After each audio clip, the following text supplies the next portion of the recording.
എന്താ ഇത് രാവിലെ തന്നെ? നമ്മുടെ നാട്ടിൽ പടന്തറക്കണിവിൽ താമസിക്കുന്ന ഒരു കുട്ടിയുണ്ട്. അതായത് ചെറിയ ചികിത്സയ്ക്ക് വേണ്ടി ഫണ്ട് ഉണ്ടാക്കണം. അതിനൊരു ബിരിയാണി ചാലഞ്ച് നമ്മുടെ പാടത്തിൽ നടക്കുന്നുണ്ട്. അതുപോലെ വിവേക് എന്ന് പറഞ്ഞാൽ നമ്മുടെ കെണിവേലിൽ താമസിക്കുന്ന ഒരു പയ്യനുണ്ട്.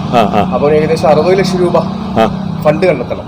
ഒരു നോട്ടീസ് കണ്ടിരുന്നു. അതായിരുന്നു ചൊവ്വാഴ്ച എന്ന് പറഞ്ഞിട്ട് ചെറിയ നോട്ടീസ് ഡ്രാഫ്റ്റിംഗിൽ ചെറിയൊരു മിസ്റ്റേക്ക് വന്നതാണ്. അത് ചൊവ്വാഴ്ചയല്ല, വ്യാഴാഴ്ചയാണ്. 2-ാം തീയതി, നാളെയല്ല മറ്റന്നാൾ. ഞാൻ ഒരു സംശയമുണ്ട് ഇതിൽ കാര്യത്തിൽ.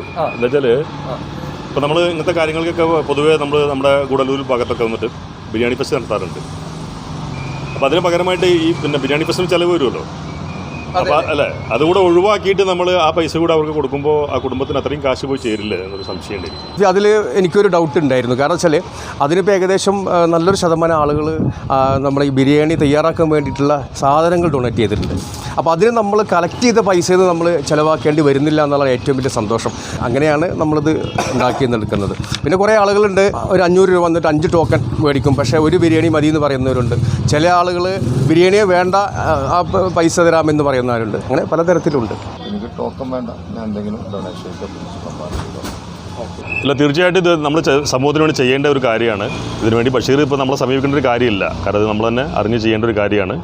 ഇതിന് പ്രത്യേകമായിട്ട് ഇതിന് മുന്നിട്ടിറങ്ങിയിരിക്കുന്ന പാടന്തറയിൽ ഒരു ആക്ഷൻ കമ്മിറ്റി ഉണ്ടെന്ന് എനിക്ക് അറിയാൻ കഴിഞ്ഞിട്ടുണ്ട്. കാരണം അതിലൂടെ ഞാൻ നോട്ടീസുകൾ കണ്ടു. ഈ ആക്ഷൻ കമ്മിറ്റിക്ക് തീർച്ചയായിട്ടും എൻ്റെ പേരിൽ, ഈ നാട്ടുകാരുടെ പേരിൽ ഞാൻ അഭിനന്ദനങ്ങൾ അറിയിക്കുകയാണ്. അതുമാത്രമല്ല, ഇത് നമ്മൾ ഓരോരുത്തരും തന്നെ കണ്ടറിഞ്ഞുകൊണ്ട് ചെയ്യേണ്ട ഒരു കാര്യമാണ്. കാരണം നമ്മുടെ നാട്ടിലെ ഒരു ചെറുപ്പക്കാരന് സംഭവിച്ചിരിക്കുന്ന ഒരു രോഗമാണ്. നമ്മുടെ നാട്ടുകാർ മാത്രം വിചാരിച്ചു കഴിഞ്ഞാൽ അതിൽ നിന്ന് ആ ചെറുപ്പക്കാരനെ നമുക്ക് രക്ഷപ്പെടുത്താൻ സാധിക്കും. തീർച്ചയായിട്ടും ഞാൻ സഹകരിക്കും. അതുമാത്രമല്ല, ഞാൻ അറിയുന്നവർക്കൊക്കെ ഞാനിത് ഷെയർ ചെയ്തിട്ട് അവരോട് സഹായിക്കാൻ വേണ്ടി ഞാൻ അഭ്യർത്ഥിക്കുന്നു.